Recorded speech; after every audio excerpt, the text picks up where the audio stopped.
ಪ್ರಜಾವಾಣಿ ಸಿನಿಮಾತಿಗೆ ಸ್ವಾಗತ. ನಾನು ವೈದೇಹಿ ವಾಟಿ. ಸ್ಯಾಂಡಲ್ವುಡ್ನ ಈ ವಾರದ ಗ್ಲಿಮ್ಸ್ ನೋಡೋಣ. ಈ ಸಿನಿಮಾತ್ನಲ್ಲಿ ಅದಕ್ಕೂ ಮುನ್ನ ಟಾಪ್ ಸ್ಟೋರೀಸ್. ಏಪ್ರಿಲ್ 15ರಿಂದ Kantara prequel. Karate king Vidyapati. ತೆರೆಗೆ Appa I love you. Rishab Shetty ನಟಿಸಿ ನಿರ್ದೇಶಿಸ್ತಾ ಇರುವ ಕಾಂತಾರ ಒಂದು ದಂತಕಥೆಯ ಪ್ರೀಕ್ವೆಲ್ ಶೂಟಿಂಗ್ ಏಪ್ರಿಲ್ 15ರಿಂದ ಆರಂಭವಾಗಲಿದೆ. ಇದಕ್ಕಾಗಿ ರಿಷಬ್ ಸ್ವಂತ ಊರಿನಲ್ಲಿ ಬೃಹತ್ ಸೆಟ್ಗಳನ್ನು ನಿರ್ಮಿಸಲಾಗಿದೆ.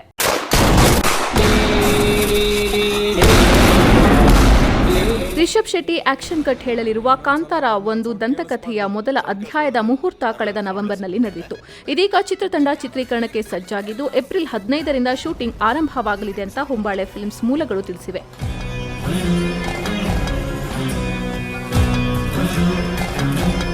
ಕಾಂತಾರ ಚಿತ್ರದ ಪ್ರೀಕ್ವೆಲ್ ಚಿತ್ರೀಕರಣಕ್ಕಾಗಿ ಕೆರಾಡಿಯಲ್ಲಿ ಬೃಹತ್ ಸೆಟ್ಗಳನ್ನು ನಿರ್ಮಿಸಲಾಗಿದೆ. ಕದಂಬರ ಆಳ್ವಿಕೆಯ ಕಾಲದಲ್ಲಿ ಹುಟ್ಟಿದ ದಂತಕಥೆಯ ಕಥಾಹಂದರ ಹೊತ್ತ ಈ ಚಿತ್ರದ ಶೂಟಿಂಗ್ ಕೊಡಚಾದ್ರಿ ಬೆಟ್ಟದ ಸುತ್ತಮುತ್ತಲೂ ನಡೆಯಲಿದೆ.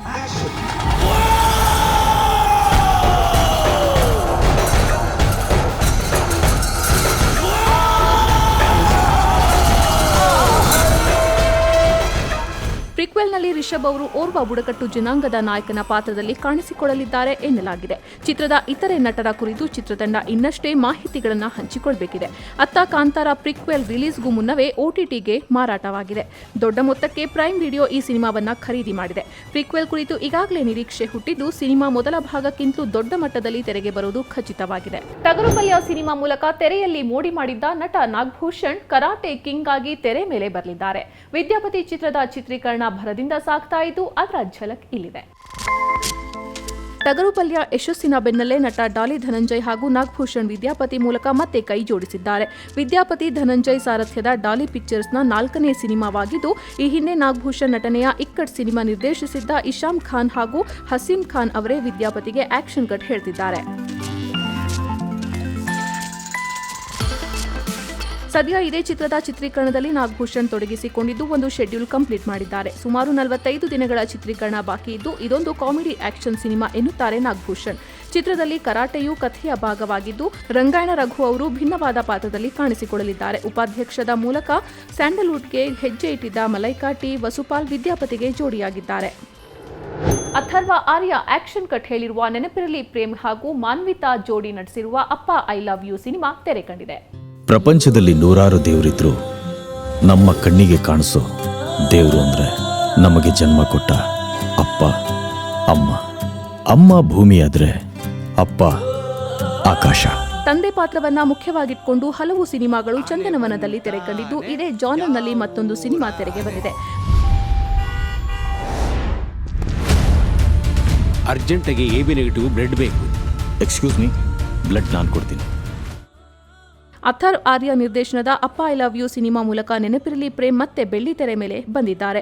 ಅಥರ್ವ್ ಆರ್ಯ ಅವರೇ ಈ ಸಿನಿಮಾಗೆ ಚಿತ್ರಕಥೆ ಬರೆದಿದ್ದಾರೆ. ಅಪ್ಪನ ಪಾತ್ರದಲ್ಲಿ ತಬಲಾ ನಾಣಿ ಅವರು ಚಿತ್ರದ ಮುಖ್ಯ ಭೂಮಿಕೆಯಲ್ಲಿದ್ದಾರೆ. ಸಿಚುವೇಶನ್ಗಳನ್ನ ಅಕ್ಸೆಪ್ಟ್ ಮಾಡ್ಕೊಂಡು ಬದುಕೋದನ್ನು ಕಲಿಬೇಕಾಗುತ್ತೆ. ನಾವು ಆ ಥರದಲ್ಲಿ ತಗೊಳ್ಳೋ ಒಂದು ಕೆಟ್ಟ ನಿರ್ಧಾರ ನಮ್ಮ ಜೀವನನೇ ಹಾಳು ಮಾಡಬಾರ್ದಲ್ವ. ಇದು ಕಾಲ್ಪನಿಕ ಕಥೆಯಲ್ಲ ಎಂದಿರುವ ನಿರ್ದೇಶಕರು ಸಮಾಜದಲ್ಲಿ ವಾಸ್ತವವಾಗಿ ನಡೆಯುವ ಕಥೆ ಎಂದಿದ್ದಾರೆ. ಅಪ್ಪನ ಮಹತ್ವ ಸಾರುವ ಚಿತ್ರ ಇದಾಗಿದ್ದು ಸಂಜಯ್, ಜೀವಿತಾ, ರಂಗಿತರಂಗ ಅರವಿಂದ್, ವಿಜಯ್ ಚೆಂಡೂರ್, ಮಿಮಿಕ್ರಿ ಗೋಪಿ ಮತ್ತಿತರರು ತಾರಬಳಗದಲ್ಲಿದ್ದಾರೆ. ಆಕಾಶ್ ಪರ್ವ ಸಂಗೀತ, ಕಿನ್ನಾಳ್ ರಾಜ್, ಕವಿರಾಜ್, ವಿ ನಾಗೇಂದ್ರ ಪ್ರಸಾದ್, ಕೆ ಕಲ್ಯಾಣ್ ಅವರ ಸಾಹಿತ್ಯವಿದೆ.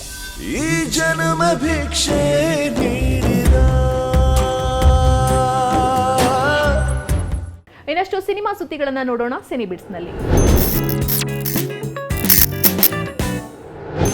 ನಟ ರಿಷಬ್ ಶೆಟ್ಟಿ ನಿರ್ಮಾಣ ಮಾಡ್ತಾ ಇರುವ ಲಾಫಿಂಗ್ ಬುದ್ಧ ಸಿನಿಮಾದ ಚಿತ್ರೀಕರಣ ಈಗಾಗಲೇ ಪೂರ್ಣಗೊಂಡಿದ್ದು ಜೂನ್ನಲ್ಲಿ ಸಿನಿಮಾ ಬಿಡುಗಡೆಯಾಗೋ ಸಾಧ್ಯತೆ ಇದೆ. ಚಿತ್ರಕ್ಕಾಗಿ ನಟ ಪ್ರಮೋದ್ ಶೆಟ್ಟಿ 30 kg ತೂಕವನ್ನು ಹೆಚ್ಚಿಸಿಕೊಂಡಿದ್ರಂತೆ. ನಾಗಶೇಖರ್ ಆಕ್ಷನ್ ಕಟ್ ಹೇಳಿರುವ ಸಂಜು ವೆಟ್ಸ್ ಗೀತಾ ಚಿತ್ರದ 2ನೇ ಭಾಗದ ಚಿತ್ರೀಕರಣ ಪೂರ್ಣಗೊಂಡಿದ್ದು ಸಾಧು ಕೋಕಿಲಾ ಅವರ ಲೂಪ್ ಸ್ಟುಡಿಯೋದಲ್ಲಿ ಮಾತುಗಳ ಮರುಜೋಡಣೆ ಕಾರ್ಯ ಆರಂಭವಾಗಿದೆ. ಶ್ರೀನಗರ ಕಿಟ್ಟಿ ರಚಿತಾ ರಾಮ್ ಜೋಡಿಯ ಈ ಸಿನಿಮಾ ಜೂನ್ನಲ್ಲಿ ರಿಲೀಸ್ ಆಗಲಿದೆ. ನಟ ಡಾಲಿ ಧನಂಜಯ್ ಅವರ ಹೊಸ ಸಿನಿಮಾದ ಟೈಟಲ್ ಅನೌನ್ಸ್ ಆಗಿದೆ. ಪರಮೇಶ್ವರ್ ಗುಂಡ್ಕಲ್ ಆಕ್ಷನ್ ಕಟ್ ಹೇಳಿರುವ ಕೋಟಿ ಚಿತ್ರದ ಟೀಸರ್ ಏಪ್ರಿಲ್ 13ರಂದು ರಿಲೀಸ್ ಆಗಲಿದೆ. ಇವಿಷ್ಟು ಸಿನಿಮಾ ಲೋಕದ ಈ ವಾರದ ಕ್ವಿಕ್ ರೌಂಡ್ ಅಪ್. ಮತ್ತಷ್ಟು ಸಿನಿಮಾ ಸುದ್ದಿಗಳೊಂದಿಗೆ ಮುಂದಿನ ವಾರದ ಸಿನಿಮಾತ್ನಲ್ಲಿ ಸಿಗೋಣ.